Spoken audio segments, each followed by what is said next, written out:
आज हम एक ऐसी यात्रा पर निकल रहे हैं जो आपके जीवन में धैर्य और शक्ति भर देगी।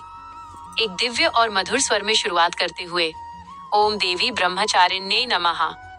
मेरे प्यारे श्रोताओं, आज नवरात्रि का दूसरा पावन दिन है। आज की कथा शुरू करने से पहले मैं आपसे एक छोटा सा निवेदन करना चाहता हूँ। यदि आप भक्ति, अध्यात्म और हमारे महान पुराणों की ऐसी ही दिव्य कथाओं से जुड़े रहना चाहते हैं, तो आपके अपने प्रिय चैनल मधु डिवाइन स्टोरी को अभी सब्सक्राइब करें। इस परिवार का हिस्सा बने ताकि हम भक्ति की इस धारा को घर घर तक पहुंचा सकें। वीडियो को लाइक करना और बेल आइकन दबाना बिल्कुल न भूलें। माँ ब्रह्मचारिणी की अनसुनी और विस्तृत महागाथा।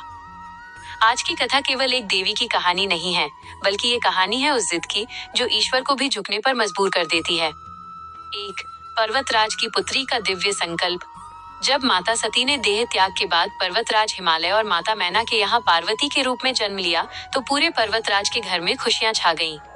लेकिन पार्वती कोई साधारण कन्या नहीं थी। जब वे थोड़ी बड़ी हुईं, तो एक दिन उनके द्वार पर देवर्षि नारद आए।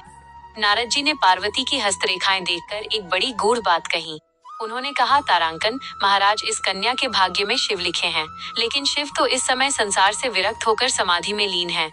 उन्हें पाने के लिए इस सुकोमल कन्या को वो मार्ग अपनाना होगा जिसे बड़े बड़े तपस्वी भी छोड़ देते हैं। पार्वती के कानों में जब महादेव का नाम पड़ा, तो उनके हृदय में एक ही धुन सवार हो गई, शिव ही सत्य हैं और शिव ही मेरे पति हैं। 2. राजसी वैभव का त्याग और वनगमन। कल्पना कीजिए एक राजकुमारी की, जिसके पास सोने के पलंग थे, दास दासियां थीं और 56 भोग थे। लेकिन महादेव की भक्ति में उन्होंने सब कुछ पल भर में त्याग दिया। अपनी माता मैना की ममता भरी पुकार, ओ माँ, ओ नहीं, मेरी बेटी को भी पीछे छोड़कर वे घोर जंगलों में चली गईं। यहीं से उनका नाम उमा पड़ा और उनका ब्रह्मचारिणी, तप का आचरण करने वाली रूप निखर कर सामने आया। 3. हजारों वर्षों की वह कठिन परीक्षा, विस्तृत वर्णन। प्रथम चरण 1000 वर्ष। माँ ने 1000 वर्षों तक केवल कंदमूल और फल खाकर बिताए। कड़ाके की ठंड हो या मूसलाधार बारिश, वे अपनी जगह से हिली तक नहीं। द्वितीय चरण 100 वर्षों का निराहार। अगले 100 वर्षों तक उन्होंने केवल शाक पत्तियों पर निर्वाह किया। उनकी त्वचा झुलस गई, शरीर दुर्बल हो गया, लेकिन चेहरे का तेज बढ़ता ही गया। तृतीय चरण सूखे बिल्वपत्र और अपर्णा। अंत में उन्होंने पत्तों को खाना भी छोड़ दिया। बिना पत्तों के तपस्या करने के कारण उनका नाम अपर्णा पड़ा। वे केवल हवा पीकर और शिव नाम का जाप करके हजारों वर्षों तक बैठी रहीं। 4. महादेव का भेष बदल कर आना। कथा के इस भाग में एक बड़ा ही रोचक मोड़ आता है। भगवान शिव ने पार्वती की परीक्षा लेने के लिए एक ब्रह्मचारी का रूप धारण किया और पार्वती के पास पहुंचे। उन्होंने शिव की बहुत बुराई की।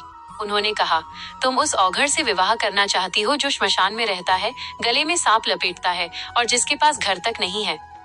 पार्वती को अत्यंत क्रोध आया। उन्होंने कहा, तारांकन, हे ब्रह्मचारी, तुम महादेव को जानते ही नहीं। जो पूरे ब्रह्मांड का स्वामी है, वह बाहरी दिखावे से परे है। तुम यहाँ से चले जाओ, मैं उनके सिवा किसी और का वरण नहीं करूंगी। पार्वती की ये निष्ठा देखकर शिव अपने असली रूप में आ गए और उन्होंने पार्वती को स्वीकार किया। निष्कर्ष और संदेश। माँ ब्रह्मचारिणी का ये स्वरूप हमें सिखाता है कि बिना तपस्या के कोई सिद्धि नहीं मिलती। जो इंसान अपने लक्ष्य पर टिका रहता है, पूरी दुनिया और स्वयं भगवान भी उसकी मदद के लिए उतर आते हैं। मेरे प्यारे मित्रों, माँ ब्रह्मचारिणी के चरणों में शीश झुकाएं और प्रार्थना करें कि वे हमें भी अपने लक्ष्य के प्रति ऐसा ही अडिग संकल्प प्रदान करें। मधु डिवाइन स्टोरी पर आज की ये विशेष कथा आपको कैसी लगी? कमेंट बॉक्स में जय माता दी लिखकर हमें जरूर बताएं। क्या आप चाहते हैं कि कल मैं आपको माँ के तीसरे स्वरूप माँ चंद्रघंटा की वीर गाथा सुनाऊं?